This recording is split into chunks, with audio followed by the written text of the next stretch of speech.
Hey there and welcome back to NBA 2K18's My League mode. My name is Pete and today we complete the second NBA season with the Louisville Legionnaires. We have 12 games left on the schedule and 3.5 busy weeks ahead of us, but first of all a quick look back at what happened in the last episode. Injuries were the main storyline of that one, as both Josh Richardson and Yogi Ferrell returned from long-term injuries, while near the end of the episode Tyler Ulis sadly went down with one. So you win some, you lose some, and that was also the overall trend for that episode, as we won 4 games but also lost 6, and so we're heading in this episode with a 33-37 record. And let's kick things off with a bit of gameplay, as we travel to Miami for a matchup with the Heat.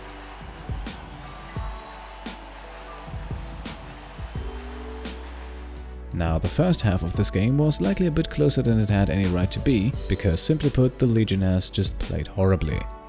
The starters bricked 3 after 3 and were comfortably out-rebounded, and the bench was pretty much outplayed in every aspect of the game. Kyle Kuzma had his fair share of trouble scoring, and despite all that, we still only went into halftime with a 4-point deficit.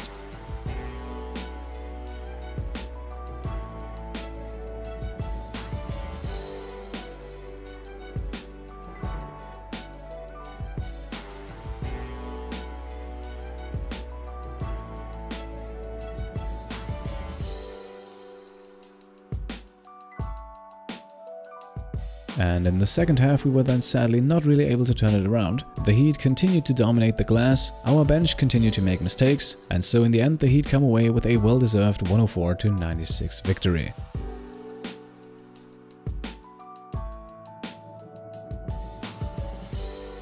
For a change, Rodney Hood was a low-volume shooter today, taking only 7 shots from the field, but he added 6 free throws to finish the game with 15 points. 15 points is also what Rashad Vaughn had coming off the bench, shooting a very efficient 7 of 11 from the field, while Richardson, Johnson and Bamba all added 10 points each. And Mo Bamba may have actually had the performance of the night for us, rounding his stat line off with 15 rebounds, 3 assists and 2 blocks. So, 1 game down, 11 more to go, and we stay on the road and travel to the other side of the country, from Miami all the way over to Sacramento. However, after a long day of traveling, the game ends pretty lopsided, and so the Kings finish on top with a 23-point victory. Once again, nobody really bothered to go past the 15-point mark, as Richardson leads the team in scoring in this one, followed by Johnson, Bamba and Vaughn. So, we're down to 10, but we only have 1 game in the next 4 days, and we can't even stay home for this one as we host the Toronto Raptors. And in Louisville we record the first win of the episode, beating the Raptors in overtime 95-91. Rodney Hood, the team's leading scorer, with a very efficient 22 points, followed by Mo Bamba's impressive double-double with 15 points and 13 rebounds, while Cheick Diallo also scored in double digits with 10 points and 7 rebounds. Richardson then did a little bit of everything. Despite a poor shooting performance, he scored 9 points to go along with 8 rebounds, 5 assists and 2 steals. The 5 turnovers here, of course, something that we don't like to see, but in the end, at least they didn't cost us the game. So, 2 days of rest and then we once again have a 2-game road trip ahead of us, starting things off in Dallas. However, despite a good first quarter and the comeback late in the fourth, we lose this one by 9, and the Mavericks beat us in Dallas 100-91. Once again, it is Rodney Hood leading all scorers with 17 points, followed closely by Josh Richardson with 16. This now leaves only 8 games for us to play in the 2018-19 NBA season, and what better way to continue than with a back-to-back against the Golden State Warriors. And I honestly don't even mean that ironically, because the Warriors are absolutely decimated at this point. Durant already left in the offseason, Steph Curry is still out with his ruptured right Achilles, and to top it all off, Klay Thompson will very likely also miss the next few games with a strained MCL.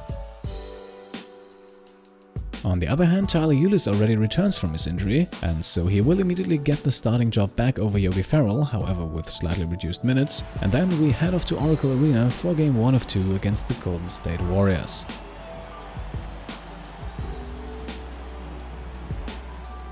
And things started off pretty nicely in the first quarter. Bryce Johnson scored 8 points, Tyler Ulis got his fair share of assists, the long-range shots were also falling, and so after 12 minutes have been played, the Legionnaires lead by 7 points. The second quarter then wasn't all too different, we continued to play a very efficient offense, while at the same time creating tough shots for the Warriors.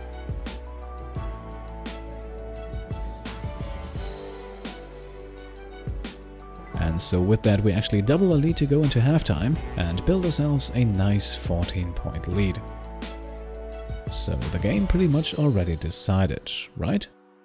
Well, wrong. Because in the second half the Warriors came back. And not necessarily because they played much better, but mainly because we played a lot worse. So with barely 19 seconds left on the clock, we have Richardson at the free throw line for 2, who thankfully makes both and gives us a 3-point lead.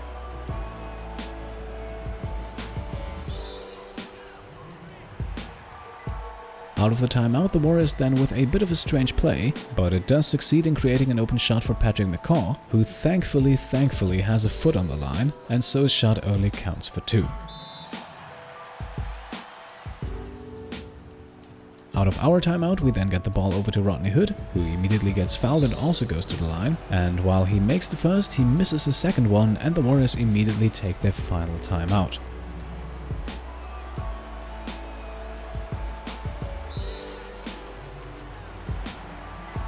So, 10 seconds left, Legionnaires up by 2, and then the Warriors inbound the ball, but seemingly in no rush to score. Eventually then it finds Jared Sullinger, but all of that a little too late, as Sullinger does not get a shot off in time and it was well defended by Bamba anyway, and so the Legionnaires sneak away with a narrow 2-point victory.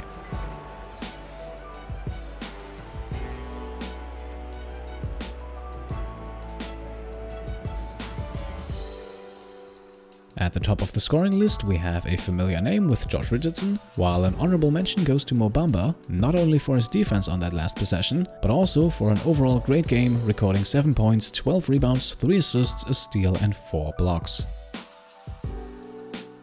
So for the next game then, we go back home to Louisville, and the Warriors actually follow us there, and once again the game would remain close all the way to the end. 20 seconds left on the clock, we're down by 3, but instead of going high risk, high reward, we simply pass the ball over to Yogi Ferrell, who then off the pick by Mo Bamba drills the mid-range shot to bring us within 1. Tyler Ulis, by the way, had already fouled out at this point. Now the Warriors would inbound and I actually wanted to foul here, but instead Bamba, Richardson and Johnson decide to triple team Patrick McCaw, who promptly proceeds to throw an easy pass out of bounds. And so, with 4 seconds left, we have a chance to win it. However, I make an equally stupid mistake and decide not to take a timeout here, and then settle for a contested 3-pointer with Yogi Ferrell, which as expected clanks off the rim and gives the Warriors the victory.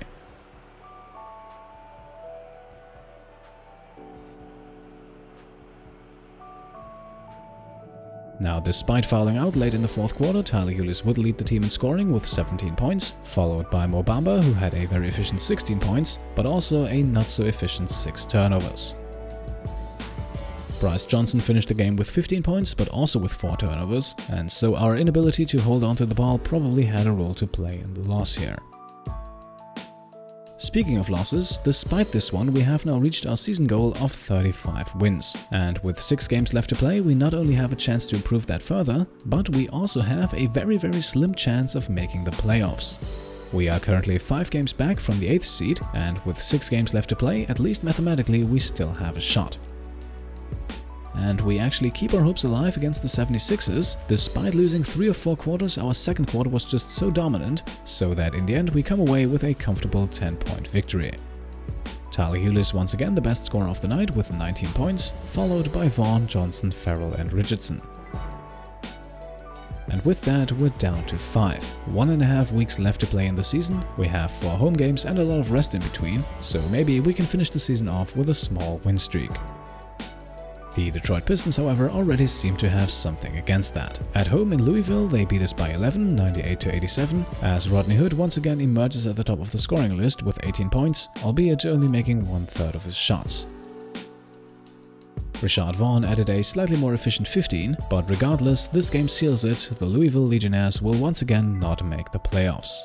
We are now 4.5 games away from the Bulls, but only have 4 games left to play, and so for those last 4 games we can take it a bit easier. That means some rest for those who normally shoulder the load, and a bit more playing time for those guys who don't see that many minutes. For players like Yogi Ferrell and Alex Abrinas, who will hit the free agency market after the season, these last 4 games will also provide a nice opportunity to show off what they can do.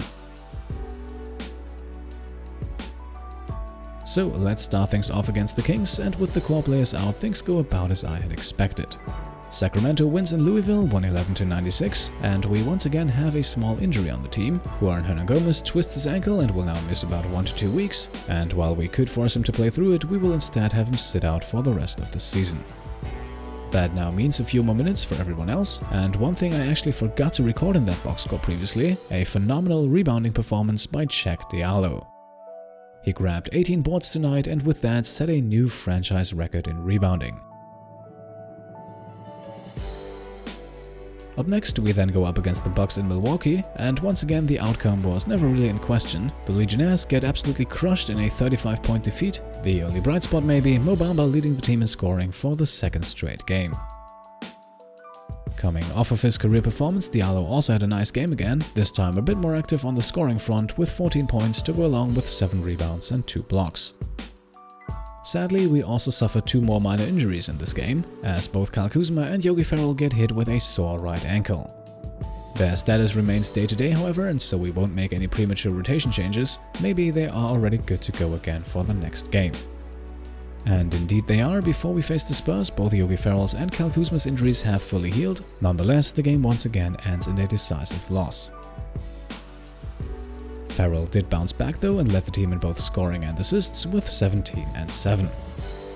And Kuzma also made some noise. His ankle didn't seem to bother him on his way to 13 points, 7 rebounds and 4 assists.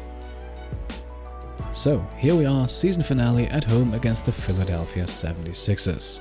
And as much as I would have loved to end the season with a bang, it ends more in the fashion of the previous few games, as the Legionnaires suffer an 18-point defeat against the 76ers. The 2 bright spots, Alex Abrines and Yogi Ferrell, in what might have very well been their last game with the franchise. Abrines scores a team-high 19 points, and Ferrell comes in second with 17 points, 4 rebounds and 6 assists. And so here we are, ready for the playoffs, but sadly not participating. Before we have a closer look at the first round matchups though, let's see who won which award. James Harden repeats last year's success and wins back-to-back MVP awards, his numbers though all down significantly compared to last year. The Rookie of the Year then, no surprise really, Luka Doncic in his first NBA season, not only with impressive numbers, but also already with an All-Star selection, and it is safe to say that he absolutely outshined his competition.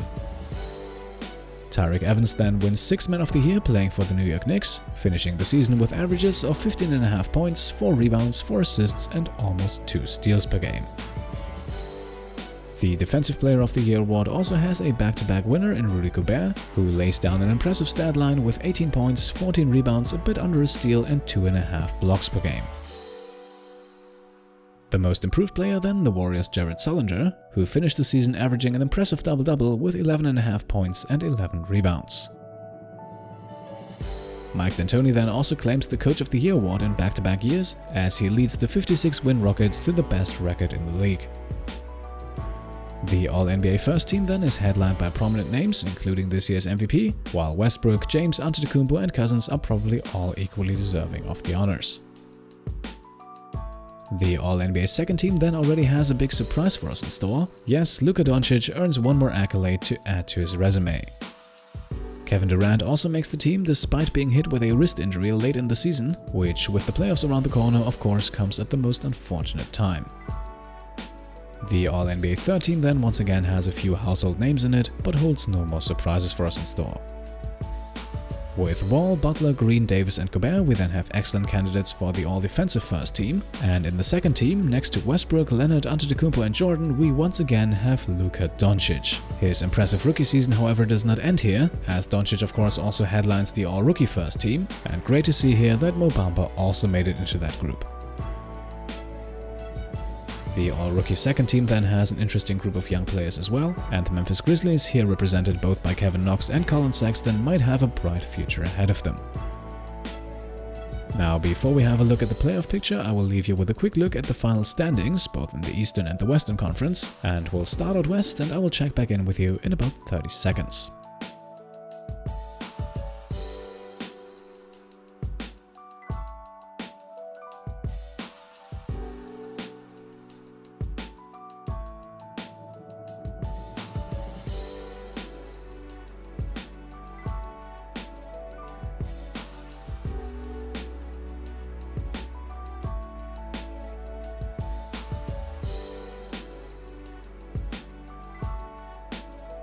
Alright, here we are ready to look at the first round of the NBA playoffs. Out west, the first seed Houston Rockets will match up with the 8th seed Portland Trail Blazers, and the Rockets might not have it quite that easy in this series, as with Nene and Clint Capella, two of their core big men will be out due to injury. The next matchup promises to be a very interesting one, as the Minnesota Timberwolves face off against the Oklahoma City Thunder, both teams fully healthy in a series that could very well go to 7 games. A bit more surprising then is this pairing, the Clippers against the Suns, both teams that I would not really have predicted to make it into the playoffs, but regardless, now they're here and especially the Suns' young core can collect some valuable playoff experience. And then the Utah Jazz, who behind their defensive anchor Gobert climbed all the way up to 2nd seed, they will face off against the San Antonio Spurs, however without point guard Ricky Rubio, who suffered a serious spinal injury and who will now miss time for an entire season. Out east, we have the Cavaliers against the Bulls in the first round, and my money is on the Cavaliers in this one, even though they're missing Kevin Love. I have a feeling that Isaiah Thomas, Luka Doncic and LeBron James will be more than enough to take care of Chicago. Toronto against Boston then promises to be a much more interesting series, and it remains to be seen whether or not the Celtics can get it done without the injured Jaylen Brown. Aaron Baines is also on the injured list here, but I'm confident that he will play the series.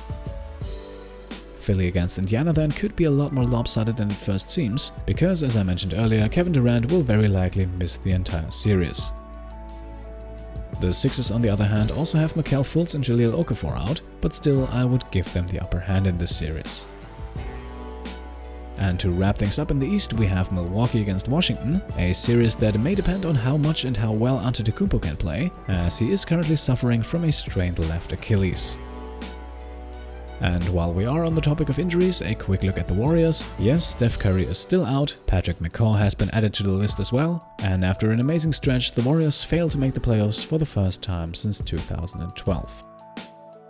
So here we are, April 18th of 2019, with the playoffs about to begin, and I have to say I'm excited for the storylines that the next few weeks have in store for us. Will LeBron James once again make it to the finals with his new prodigy Luka Doncic? Will Houston march through in the West, or will they face heavy resistance? Will the Jazz perform according to their regular season record? And what about teams like Phoenix? Will they only be here for the experience, or can they actually make some noise? We will find all of that out in the next episode. In that one, we will also have a look at the end of the season stats, and for the second time in this series, we will jump into the off-season. As always, if you like this episode, then please leave a thumbs up, and of course, if you want to support the channel, then feel free to subscribe. Thank you all for watching, and I'll see you next time. Cheers!